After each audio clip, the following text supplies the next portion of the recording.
us have no self-conceit, no provoking of one another, no envy of one another. We've probably all read that at least several hundred times. But how does this look in practice? How does this look? How is this exemplified? In the gospel, we are given somewhat of a clue. We are given this scenario where a centurion comes to Christ as he enters Capernaum, and he renders this request to the Lord. He tells him that one of his servants is laid up at his home paralyzed, and he makes a point to let Christ know, he emphasizes, that he's in great distress. Christ, hearing these words, agrees without question, as he does in many other cases before. He agrees to travel with the stranger to his home and heal his servant. So I mean, there's really nothing new here so far. It's happened a few times already in the gospel. And the gospel could have essentially ended here, and we could have had a nugget of the good news. But it kind of takes a turn. It takes a step forward. The centurion, knowing who Christ is, knowing who he himself is, that as a centurion, both Christ and his servant are under him by civil law. They're both under his authority. And he knows this. But he also knows, he's heard stories about Christ, and he stops and he says to the Lord, no. And in not so many words, he goes, I am not worthy for you to travel to my home, Lord. In my role as a worldly authority, I have been given false status. And obviously I'm paraphrasing him, paraphrasing this, but this is what I'm getting from this. You are the true authority over life, Lord. Death, sickness, health. You know full well the centurion could have come at him with conceit. He could have been conceited. He was an authority. He could have provoked the Lord. He could have said, he could have been arrogant. He could have ordered him. He could have said, you need to come with me. This is your duty. But he didn't do that. He didn't take that road. He didn't take that path. He took a different path. Perhaps the centurion chose to walk by the Spirit, as the epistle says. But not only this, he takes it another step. He goes another step higher. He makes an icon of this authority. He identified it. Now he's taking it and he's doubling down essentially. He says, Lord, you do not even have to travel to my home. You can heal my servant from here. Your authority, in essence, knows no boundary, no limits. Now, how magnificent is this? How magnificent is this? It's that we have this centurion who's not Christian. He's not a follower of Christ. He's a pagan.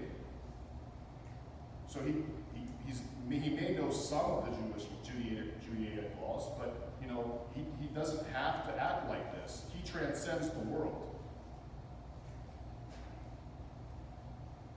Christ's response to this is to marvel at the man's faith. As he longs to marvel at our faith, brothers and sisters as well. Knowing his position, the centurion empties himself, not for a family member, not for a child, but for a servant. Again, being a pagan, he transcends the world and understands that the end game, he's figured it out. He understands that the end game is our crucified heart. As the psalm says, a broken and humble heart the Lord will not despise. Here is an example of this. The centurion knows there's another way here, and it's not by being boss. Brothers and sisters, the scriptures teach us that those who belong to Christ have crucified the flesh and the passions and desires. The centurion exhibits this. How many in his position would actually have done this? How many of us would have actually done this? How many of those people that we see on the television as of late would act this way, would humble themselves, would give up their status as the centurion did? Is it possible to do such a thing without first having a contrite heart? I don't know, personally. I don't believe so, personally. crucifying his passions and his desires. We see him doing that on the spot. But here's the punchline. The false teachers, and there are false teachers in this world. There are false teachers in this world. They would teach us otherwise.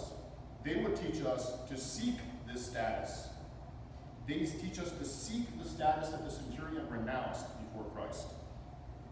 They would seek to teach us that authority is our priority.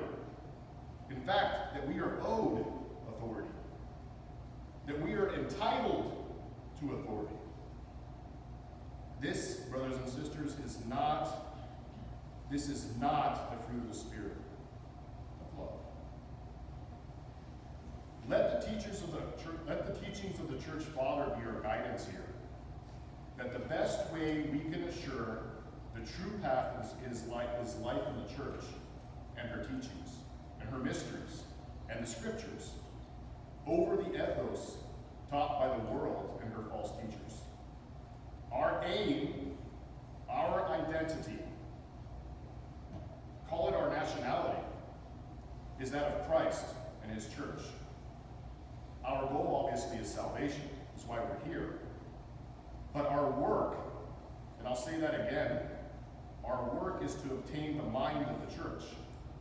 The mind of the church. To look at the world and use the mind of the church to decipher everything, not the opposite. Not to use the world to figure things out in the church. Because even though we can't self-proclaim our salvation, obviously that's why we're here. There's no magic formula. The path, though, is right here before us. It's been identified. It's been forged for us. Everything that we need has already been revealed. We know the end game. We know what Christ wants for us. And he wants us, in essence, to walk to him from time to time. And do it in the manner of a centurion.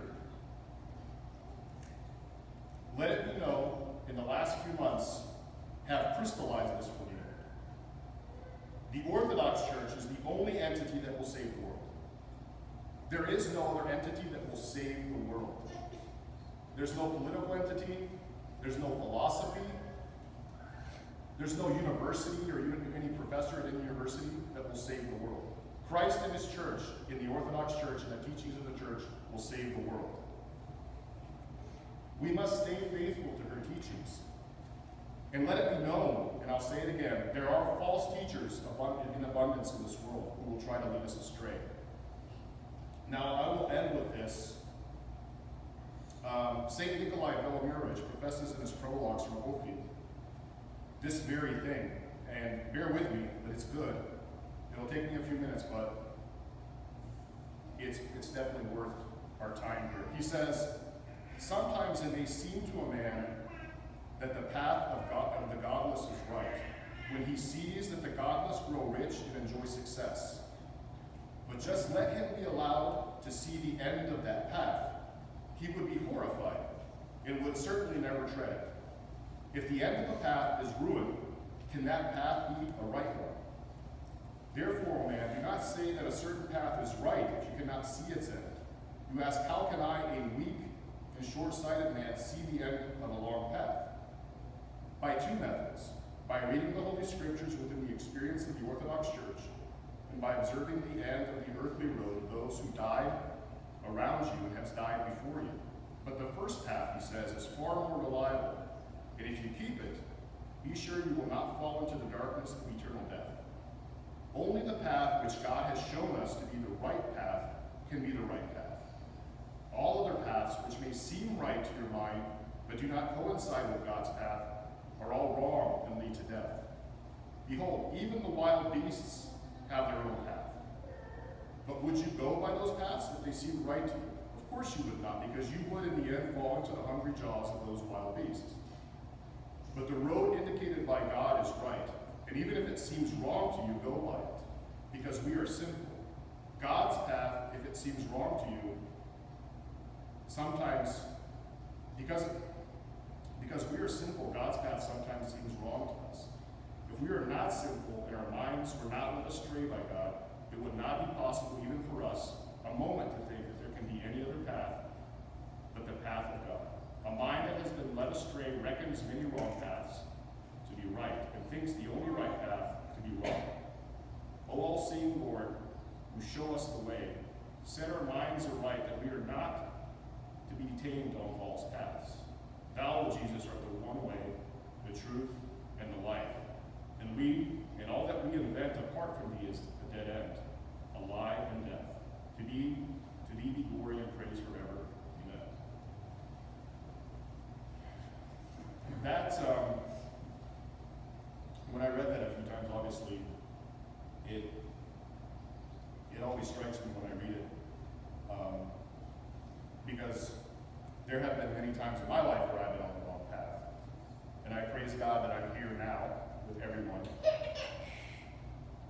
But I entreat you, beloved, let us stay on the path of the church. Read the scriptures daily. Pray for each other. Even in these times, come to services as best as you can. I know it's difficult. I know it's scary. Do the best that you can. Come to confession. Come to confession more often. The Orthodox Church is the true faith. Not the justifications and reconciliation that the world will teach us. Reconciliation is only in the church, through his mysteries, nowhere else.